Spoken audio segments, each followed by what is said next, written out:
Hafa and welcome to this series about ancient sites and traditions of Micronesia.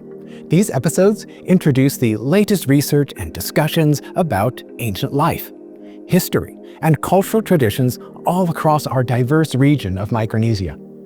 I hope that you like this series, and I look forward to learning more together.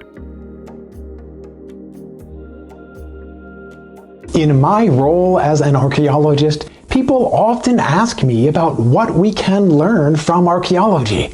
Most fundamentally, archaeology involves the search for facts about what people did in the past. These facts come from the physical objects of broken pottery, stone tools, and other artifacts, as well as the archaeological layers in specific locations and time periods.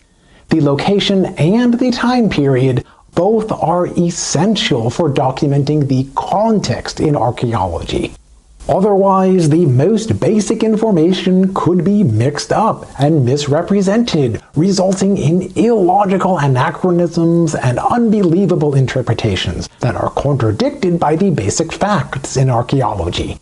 Many of us are familiar with popular movies and television shows set in an ancient Stone Age or Iron Age, but incorrectly including the clothing, foods, and technologies from a different time period, thereby breaking the ability of us as viewers to believe the representation.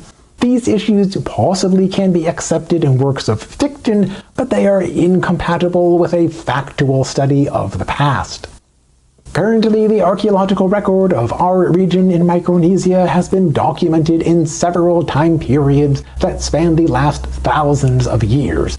The individual time periods have been measured by radiocarbon and other chronometric dating, showing the beginning and end of each archaeological layer. When viewing all of those layers in their natural chronological order, we can learn a narrative of what happened through time, starting at the beginning of when people first ever lived in a place and continuing up through a more recent time frame of the known written histories and unwritten histories. In this way, archaeology allows for the past to reveal itself in its own chronological order. At a large scale of the Asia-Pacific region, the archaeological evidence has shown when people first started living in each area, as well as when people changed the forms and styles of the tools that they used, the houses where they lived, and the food that they produced and consumed. Within this basic framework of the physical evidence, we can ask various questions about what people did, how they interacted with each other and with their environment, and how these situations changed through time. Given the nature of the archaeological evidence, some questions are easier to address than others. For instance, a broken piece of pottery can reveal the material composition of how someone made this pottery, what the larger pottery vessel looked like, and how ancient people most likely used this pottery. When these observations can be repeated with hundreds or sometimes thousands of pieces of pottery, then the conclusions can become increasingly detailed and more confident.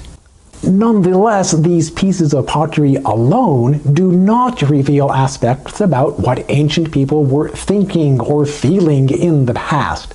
The same is true for other materials that have survived in the archaeological record, such as the stone tools, food middens, traces of rock art, and remnants of ancient houses and other activity areas. Today, these material records of archaeology represent only a portion of the most durable aspects of what people did in the past. Other aspects no longer are visible, yet we can infer that originally the artifacts and sites all were parts of a larger inhabited landscape and cultural system. We no longer can observe the ancient people in action or talk with them about their lives. Instead, we can follow what the surviving evidence might be able to reveal to us. The physical evidence in archaeology cannot directly address questions about family relationships or kinship structures, about religious beliefs, or about political systems or status. For those kinds of questions, at least one extra step is involved indirectly for proposing a hypothesis that may or may not actually be testable through archaeology or through another line of evidence. Sometimes multiple steps are necessary in a series of propositions and inferences. In any case, I encourage to apply skills of critical thinking when interpreting the evidence or when evaluating an interpretation. As you might expect, archaeology offers only one way of understanding the past, and often archaeology works most productively in conjunction with historical linguistics, written or unwritten histories, and other fields of study. Archaeology is unique, though, in obtaining its core datasets of real physical evidence directly from the past in measurable places and time periods. Given the way that archaeology works, the most basic research has involved documenting where people lived during different time periods, and then clarifying what life was like for those people in each place and time period. Next, the various site-specific findings can be coordinated together toward depicting the larger patterns and trends about what happened in the past in a chronological order. This basic work already has been accomplished in our region of Micronesia and throughout most of the larger Asia-Pacific context in a chronological sequence spanning the last several thousands of years. Within this framework, many questions could be possible, but the available evidence may or may not be relevant or sufficient. Most importantly, though, any new questions about the past would need to be compatible with what we already have learned through the existing archaeological record. Often people have asked questions that already have been answered by archaeology, or else that are outside the scope of what archaeology can accomplish. While archaeological research will continue to grow and to give us new knowledge about the past, what questions will you want to address? What kinds of evidence could allow for you to prove or disprove an interpretation? Thank you for joining us in learning about ancient sites and traditions of Micronesia.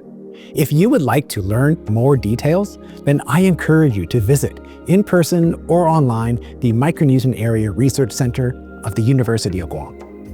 Thank you again for watching this program. I hope that you will continue to explore and discover more.